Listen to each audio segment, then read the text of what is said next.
Okay, Regan White, thank you very much for speaking with me today. You're a Grand Prix dressage rider and trainer. You have a lot of happy students, some of which I've met today. You've also helped some people, including myself, buying a horse and how to choose the right horse for them. Can you just talk us through the process and, in your opinion, the way to go about buying a dressage horse? Well, yeah, there are many different ways to buy a dressage horse, but the most important thing to start with is you as a rider and what do you need. Not what you think you need, but what you need. So I always sort of classify riders into three groups. There's the beginner riders that really just want someone safe to take them out, that they can learn the basics of dressage. And when I say beginner rider, I mean someone who hasn't done dressage. That doesn't mean they don't know how to ride, but they haven't done dressage. So they need a kind schoolmaster type of fellow. Doesn't need to be a mega mover.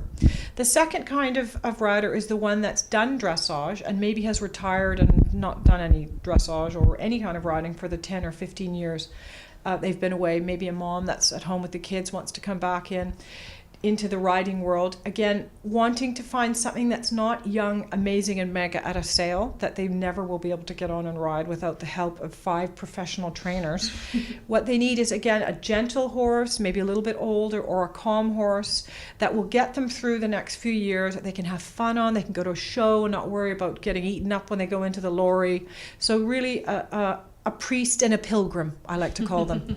The third kind of rider is the one that's maybe moving on and has done some dress on, and really wants some power and wants some skill and talent.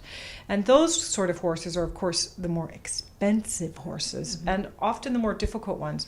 If you have a budget and you're an experienced rider, you're looking for a 3, 4, 5-year-old young, talented horse. If you have lots of money and you want to have something a little bit more made, there are some horses in the UK, but obviously a lot of people go to Europe, and they're looking to spend anywhere from 100 to, 5 or 600,000 euros. But for a young startup young horse, here in the UK, you can buy anything from 10 to 20,000. You can find a nice, forward, expressive horse that will take you all the way up to Pre-St. George. So when looking, if I was, and I've done a bit of novice dressage myself, I'm going to go out, I'd love to get to sort of advanced medium and buy a partner to do that with.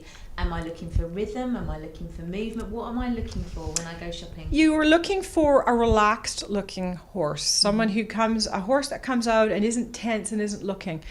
I'm less obsessed with the big trot. I want to see a good walk, that it walks in 4-beat and overtracks a little bit, because that tells me that the back is a little bit relaxed. And I want to see a nice forward, slightly uphill canter, not too downhill.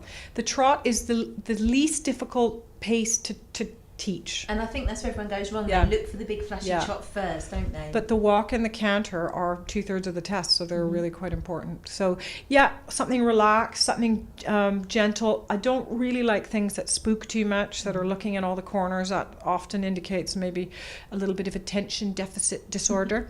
But again, that's not to say that there aren't spooky horses that aren't great, but something that is just an all-around nice going horse. So basically, get yourself a checklist, get your budget, and then start looking. Get your budget and start looking. The final thing I would say is, if you are wanting to compete and you are one of the first 2 classes, you want to look at a horse that's maybe got a little bit of a track record, maybe got some points at British Dressage affiliated, or at least done some unaffiliated show, but it's not a stranger to the ring. Right. And again, if you're looking for a young horse, they probably won't have done that. Okay. Regan White, thank you very much indeed. Thank Pleasure. you.